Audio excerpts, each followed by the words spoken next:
السلام عليكم ورحمه الله وبركاته. ازيكم حبايبي، عاملين ايه؟ النهارده الفيديو مختلف. النهارده هنخلي الرنجه معاكم.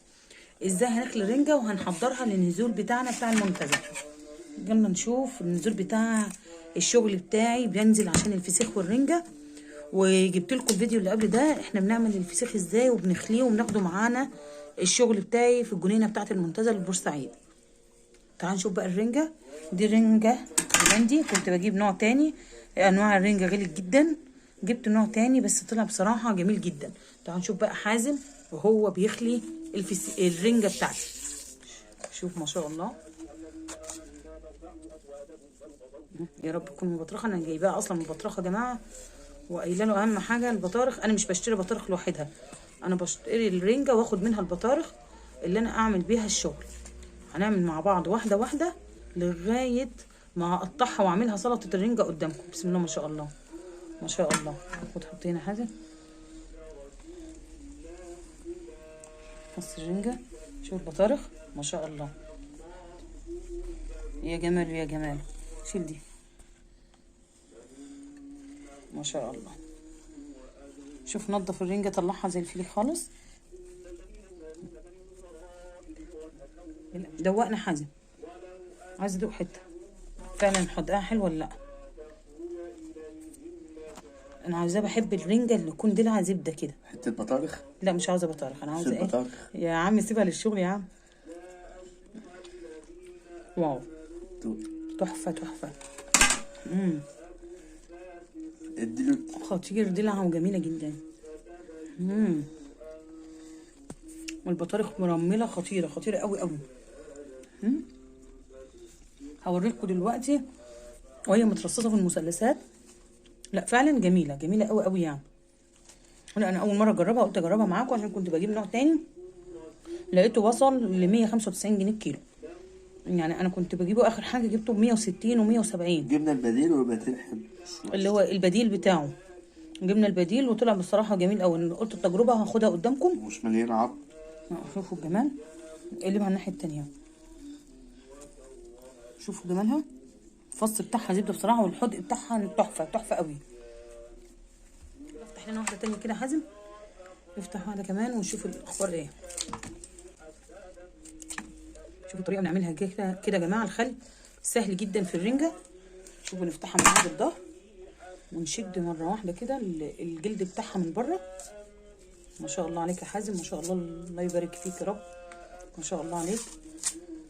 اللهم صل وسلم على سيدنا محمد. الرنجه بقطع منها يا جماعه، اعمل فيليه واحط عليها البطارخ واحط يا دوب زيت بس، او ممكن اقطعها واعمل سلطه الرنجه. بعمل سلطه الرنجه مميزين جدا فيها. والرنجه لازم نجيبها طازه، اهم حاجه الرنجه تكون حاجه نظيفه. يعني انا ما بحبش الرنجه اجيبها وعينها في الفريزر، لازم اجيبها قبل النزول بيوم. يعني الفسيخ بخليه خلال الاسبوع، لازم اعمل الكميه بتاعتي وعينها في الفريزر يا جماعه، عشان فعلا الوقت مش بلحق اللي انا الفسيخ اعمله قبلها بيوم. لكن الرنجه عادي ممكن اعملها عادي اللي هو يوم الاربعاء. الحته بقى ديت حلوه يا ما شاء الله يا ما شاء الله. ايوه بقى اديني في البطارخ. البطارخ انا لسه ما بحاولش اشتري البطارخ الوحيده، البطارخ غاليه جدا. انا يعني بعملها كده وباخدها. شوف ما شاء الله ما شاء الله، زبده عسل. البطارخ بجد جميله جميله جدا. الايام الشتاء اصلا الرنجه بتبقى تحفه. يعني الانواع دلوقتي اللي موجوده في السوق جميله جميله قوي كده. لو انت عاوزه نسيبها فليه بنسيبها بنفس الطريقه دي وعليها البطارخ بتاعتها بس كده. هاخدها بقى اقطع مكعبات. يعني شوف حازم ورينا كده وكم، يعني لو عاوزين نقطع مكعبات بنقطعها ازاي، اللي احنا هنعمل منها سلطه الرنجه. نجيب البطارخ لوحدها وقطع لنا واحده مكعبات اللي انا هنحضرها لسلطه الرنجه. بطارخ ولا رنجه؟ لا البطارخ سيبها لي وتعالى اعمل بس سلطه الرنجه بنقطعها مكعبات ازاي. تقفلها قبل ما نخلص. لا خلاص اعمل الحته اللي ما فيهاش شوك. انا هعيد على كل الشوك ده دلوقتي. خد جزء كده من غير شوك قطعه مكعبات، عشان طبعا انا لسه هعيد تاني كل ده تاني. هعيد علشان الشوك الرنجه بيبقى بصراحه متعب جدا. شوف احنا بنقطعها. سلطه الرنجه مختلفه جدا عن اي حد بيبيعها، الحمد لله بفضل الله. ناس كتيره يعني كلهم زي بعضهم اللي بيعملوها القطع وعليها البصل وفلفل وليمون وبصل كده يعني، لكن انا بقطعها مكعبات صغيره خالص والطحينه عليها وفلفل الوان وجزر. بعملها بطريقه مميزه جدا. شوفوا مكعبات صغيره، المكعبات هي دي المكعبات اللي انا بعملها كده. حازم ما شاء الله يعني بقى بيعملها زي بالظبط. دلوقتي انا بعتمد عليه بعد طبعا اعتماد كبير على ربنا. ثم حازم بسيبه يعمل دلوقتي الرنجة او الفسيخ يا دوبك بعيد بس، او ساعات والله ببقى تعبانه وبخليه هو اللي يعمل كل حاجه وبيجهزها، ونتوكل على الله لشغلنا ولنزولنا. هي دي الرنجة يا جماعه اللي انا بنقطعها بالقطع المكعبات الصغيره ديت. ادعوا لنا بتيسير الحال وبالتوفيق بجد. اللي يعني الواحد بيفرح قوي بدعواتكم، وربنا الموفق يوفقنا ويوفق الجميع يا رب. استنوني لاخر الفيديو هنكمل مع بعض اوريكم شكل المثلثات بعد ما اعمل سلطه الرنجة. قطع معانا يا حازم بطارخ كده شويه اللي احنا بنجهزها يا جماعه. البطارخ بصوا بنقطعها علشان نعملها سلطه بطارخ. بنقطع في المثلث ونحط عليها بقى الطحينه والفلفل والجزر. بنعملها جميله جدا وهتشوفوها طبعا في المثلثات دلوقتي، وهوريكم الوزن بتاعها هي وسلطه الرنجة. شوفوا الجمال، شوفوا الترميله، ما شاء الله ما شاء الله. تسلم ايدك يا حازم. وكده خلصنا الكميه بتاعتنا. خلي الرنجة وده الشكل النهائي خلاص للرنجة الفيليه اهي، ولسه هنكمل كمان تقطيع. ودي البطارخ بسم الله ما شاء الله. شوفوا البطارخ فيهم كام واحده نشوه اهو.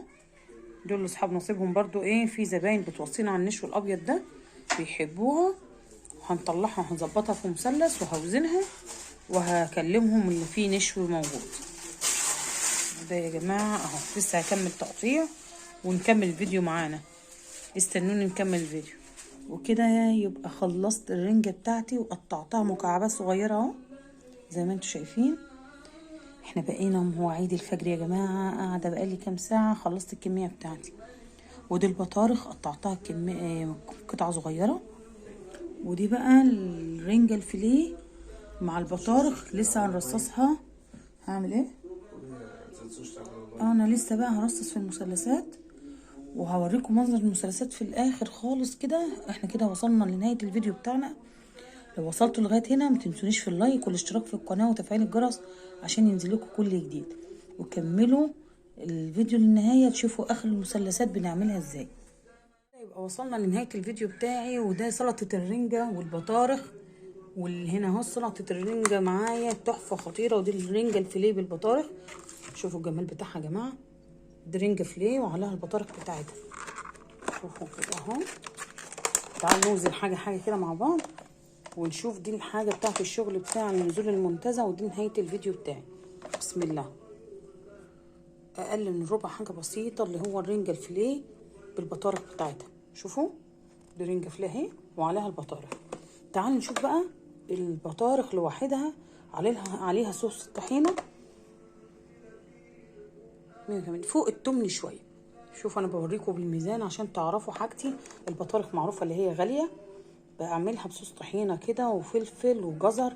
حاجة مميزين جدا فيها تحفة بجد. ودي سلطة الرنجة. شوفوا جمالها. شوف سلطة الرنجة. تعالوا نشوف برضو ميزانها المقفولة دي اهي. يعني يعتبر ربع كيلو. ربع كيلو سلطة الرنجة ربع. يعني بيبقى جرامات بس، فرق جرامات، حاجات خفيفة. سلطة الرنجة مميزين جدا بيها بالطحينة زي ما انا قايله لكم، متقطعة قطع مكعبات صغيرة وعليها الطحينة وعليها الفلفل الالوان والجزر. حاجة كده جميلة مميزين بيها. خلاص يا جماعة هو ده الحاجة بتاع شغل الرنجة. بس احنا كنا مجهزين الفسيخ، وده شغل سلطة الرنجة والبطارخ بتاعنا. يا رب الفيديو بتاعي يكون عجبكم، وما تنسونيش في اللايك وفي الاشتراك في القناة وتفعيل الجرس عشان ينزل لكم كل جديد. السلام عليكم ورحمة الله وبركاته.